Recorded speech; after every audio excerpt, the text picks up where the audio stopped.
No, winners don't do different things. They just do it differently.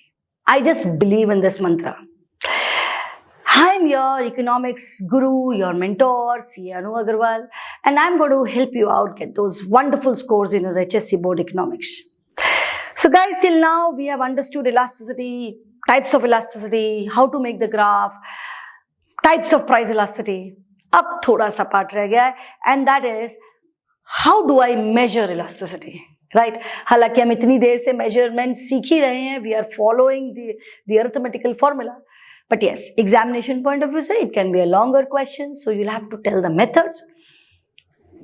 2 marker, 3 marker, 4 marker question. So this chapter is very, very important, right? So without wasting any more time, let's talk about methods of measuring price elasticity. पहला method ratio या percentage. I don't think I need to talk about it, क्योंकि ratio या percentage method हम इतनी देर से सीख ही रहे हैं, right? Coming up, total expenditure method. Total expenditure method means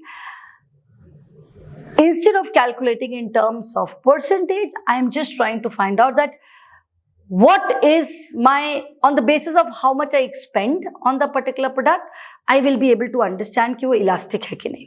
अब ये कैसे पता चलेगा? Let us say एक product है जो basically inelastic है. Inelastic means price change कुछ भी हो जाए उसको कोई फर्क नहीं पड़ना, हम उतनी क्वांटिटी डिमांड करेंगे. Let's say आप 5 एप्पल खरीदते हो हर हफ्ते. 5 apples is what is being used in your house hold. 5 से तुम 6th एप्पल नहीं खरीदते हो, तुम्हारे घर में उतना ही कंजम्पशन होता है. अभी पहले एप्पल जो था वो 10 रुपए का था, तो तुम कितना खर्च करते थे? 5 एप्पल्स इंटू 10, 50 रुपीज खर्च करते थे. अभी Apple has become of 20 rupees, but तुमको तो 5 एप्पल ही लगेंगे, लेकिन तुम्हारा एक्सपेंडिचर अब कितना होगा? 5 apples into 20, it is 100 rupees. So if the unit demanded is remaining constant, right? Expenditure बढ़ रहा है क्योंकि प्राइस बढ़ रहा है, तो हम बोलेंगे this is absolutely inelastic. Price बढ़ रहा है, इससे कंफ्यूज मत होना. प्राइस इसलिए बढ़ रहा है क्योंकि यूनिट कंज्यूम्ड या यूनिट जो तुम खरीद रहे हो वो कांस्टेंट है, right? On the other hand, price of the Apple instead of 10 rupees से 20 रुपीज होने के बजाय 10 की जगह 6 रुपीज हो जाएगा, तो एक्सपेंडिचर कम होएगा, क्वांटिटी अभी भी कांस्टेंट रहेगी. आप अभी भी 5 ही एप्पल खरीदोगे, but 5 into 6 you'll be spending 30 rupees. So with the expenditure method, you will be able to identify whether the product is inelastic or elastic. Similarly, how do I find out that ये product elastic है? Inelastic तो समझ में आ गया, elastic है कैसे पता चलेगा? Let's say the price was 100. I was buying 10 units of it. So how much expenditure I was doing? 100 rupees के प्राइस पे 10 यूनिट्स खरीद रही हूँ. It is how much? 1000 rupees is what I am spending because the price is 10, right? My expenditure is 1000. Now I come to know that my expenditure is 5000, but the price has changed from 10 rupees to some 9.5 rupees only. Don't you think my expenditure is increased? Because definitely I would have bought many more units than what I was buying earlier, right? That means this is perfectly elastic. If the change in the price is 10%, that is, if the price of the product from 100 becomes 50, that means the price changes 50%. So if earlier I was buying 10 units, right, and the price was 100, but now the price becomes 50. So what is the expenditure now? Which was happening, it was 10 into 100 rupees price, 1000. अभी मेरा price कितना कम हुआ? मेरा price has gone down by 50%. yes, 100 rupees से 50 हो गया. मेरी demand उसी प्रपोर्शन में बढ़ गई, मतलब मेरा एक्सपेंडिचर सेम रह रहा है. yes or no? कैसे पता चलता है मुझे कि नंबर ऑफ यूनिट्स मैं कंज्यूम कर रही हूँ अभी? Instead of 10 it becomes 20. 20 into 50 would be what? It will be 1000. So if my expenditure remains constant, that means it is unit elastic. I hope you are understanding what I am trying to say. Perfectly elastic, perfectly inelastic, unit elastic, and of course इसी तरीके से relatively elastic और relatively inelastic भी पता लगा सकते हैं from expenditure method. अब आप अपने शब्दों में ये एग्जाम में लिख पाओगे, if the expenditure remains constant, that is जितना परसेंटेज चेंज इन प्राइस हुआ होगा, my expenditure still remains constant, that means this has to be like unit elastic. But if with the change in price my expenditure increases and decreases because the quantity bought remains the same, that has to be inelastic. And if the price reduces little bit and my expenditure increases crazy, that means it has to be perfectly elastic. That's exactly what they're trying to say. Total expenditure is based on the price and the quantity which you demand. And then they have tried to explain the same thing, that in case of relatively elastic, demand will increase, so expenditure would, the outlay का मतलब होता है expenditure. So if your outlay increases, it is relatively elastic or it is perfectly elastic. Unit elastic, price falls or increase, but total outlay does not change. जैसे मैंने आपको बताया था अभी कि outlay नहीं change हो रहा, खर्चा नहीं change हो रहा, it has to be unit elastic. Inelastic मतलब थोड़ा सा change, right? और perfectly inelastic मतलब with the price quantity demanded same रह रही है, खर्चा is changing with respect to the price में चेंज है. So that's what they are trying to explain it to you. So look at this table. A product है, उसके price में change लाया 10, 20. आप भी ये बना सकते हो, प्राइस पहले 10 है 20, आपको कुछ भी लिखना है, but please see to it. If you want to show ED is more than 1, then as per expenditure method the expenditure should increase. Is that very clear? आप यहाँ 6 की जगह 4 यूनिट्स भी कर सकते थे. Whatever. Whole thing is this expenditure has to increase. अब 10 रुपए के प्राइस पर आप 6 यूनिट खरीद रहे हो, 60 रुपीज खर्च कर लो. Price has become how much? It has become 20 rupees. It has increased, but still the quantity demanded is 5. Yes or no? It has not fallen that much. Yes or no? Price demand उतना गिरा नहीं है, right? Price कितना बढ़ गया, तो obviously इसका मतलब elasticity has to be more than 1. Expenditure आपका बढ़ा है क्योंकि आप इस गुड को you want it, right? So this is responsive to price in the sense that in this case they have उल्टा लिखा हुआ है, तो आप लोग को थोड़ा कंफ्यूजन होगा. प्राइस बढ़ा है, प्राइस बढ़ने के बाद भी क्वांटिटी डिमांडेड बहुत ज्यादा कम नहीं हुआ. इसका मतलब it is an elastic product. Yes और no? Your expenditure is increased from 60, it is 100. This is very very important guys. Similarly देखो बी में, जब आप एक्सपेंडिचर मेथड कर रहे हो, प्लीज देखो प्राइस जो भी एग्जाम में लिखा है, देखो प्राइस बढ़ा है.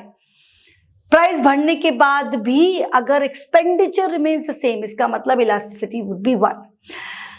प्राइस बढ़ने के बाद और आपका एक्सपेंडिचर गिर गया, इसका मतलब elasticity has to be less than 1. Is that very sound and clear? तो आप जब ये टेबल बना रहे हैं, ध्यान रखिएगा, आपको ये 10, 20 ना ध्यान रहे. प्लीज सी टू इट कि आपका total outlay should increase, then it will be ED will be more than 1. Total outlay should reduce, then ED will be less than 1. मतलब ये रिलेटिवली इनइलास्टिक, ये relatively elastic. And if the outlay remains the same, that means it is unit elastic. So guys, expenditure method, table exam में, depending on the number of question, if it is for 3 marker, you need to explain. Please talk about the expenditure method, उसको explain करना, graph banana. Essentially, then you're going to get those 3 marks. Now coming up to the last method, point method or geometric method. Before I talk about it, it is simple सी बात. पहले तो आप linear और non linear का difference समझ लें. Linear मतलब straight line, right, and non linear means it is not a straight line. That's the difference. Linear demand curve and non linear demand curve. So linear straight होगी और non linear थोड़ी curve होगी. That's the difference between linear and non linear. Now look at this, right. In case of a linear it's a straight demand curve. ठीक है. अब straight का मतलब ऐसा स्ट्रेट नहीं, means it's not curved, right.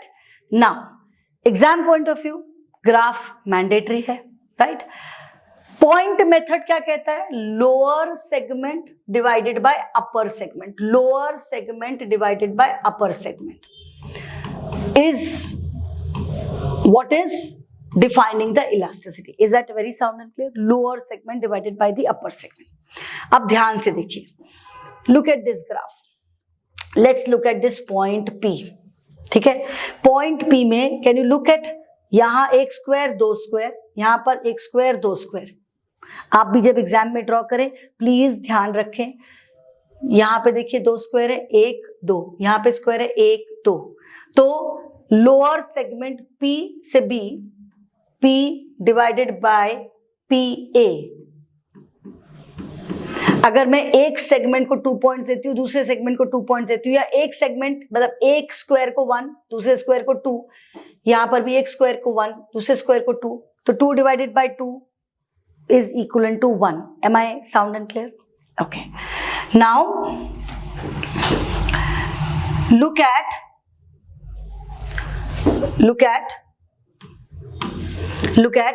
this point, point P1.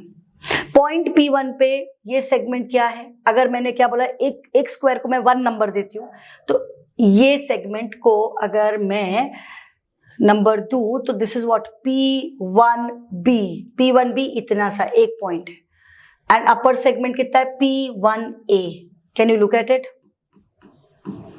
Lower segment पे अगर एक आ रहा है तो अपर सेगमेंट में 1 2 3, so obviously यहाँ पर elasticity would be less than 1 because lower segment सिर्फ 1 है, upper segment 3 है। ये आपको समझाने के लिए कर रही हूँ so that you understand this graph, ठीक है। Let's look at this point. Why it is more than 1, अब आप खुद आंसर कर सकते हो। Elasticity is more than 1. Why? Because अगर इस पॉइंट को लेबल करें P2B,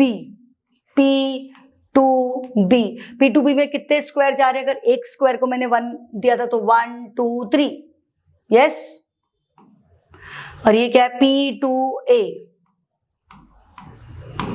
1 square, this is more than 1 और नॉट। तो अब समझ में आ गया लेबलिंग गाइस।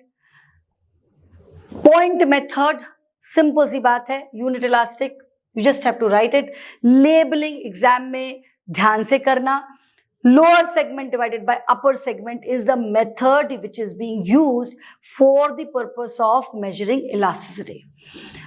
Point method में non-linear curve जरूर बताना। ज़्यादातर students just write about, just they make one graph and they just talk about, and they don't even write about linear and non-linear. So linear demand curve, make the graph. Non-linear में just make it a point कि आप उसको, क्योंकि it's a curve, right? So just make this. Is that very sound and clear? You may not explain, but just writing and making this graph, point method, non-linear demand curve, just make this curved demand curve here and just write it down, right? Label it EB divided by EA, ED is equal to 1. Then make another point and just say, if क्या बोलते हैं उसको, can you look at it? If EB is greater than EA, if EB will be greater than EA, then ED is going to be more than 1. If EB is going to be less than EA, then elasticity would be less than 1. Is that very sound and clear? एक point, कोई जरूरी नहीं E लिखना, यहां पर E लिखा हुआ है इसलिए मैं बता रही हूं। अगर ये EB डिवाइडेड बाय EA 1 होता है, इक्वल होता है EB is equal to EA, then it is unit elastic. EB अगर ये सेगमेंट इससे बड़ा होगा तो इलास्टिसिटी क्या होगी, मोर देन 1 ना। So if EB is more then EA, lower segment more than bigger than the upper segment, it will B ED is more than 1. If EB is lesser than EA, then elasticity has to be less than 1. So I hope by this आपको elasticity, how do you measure it, everything is clear. Now guys, let's talk about the factors influencing the elasticity of demand and the importance of elasticity of demand.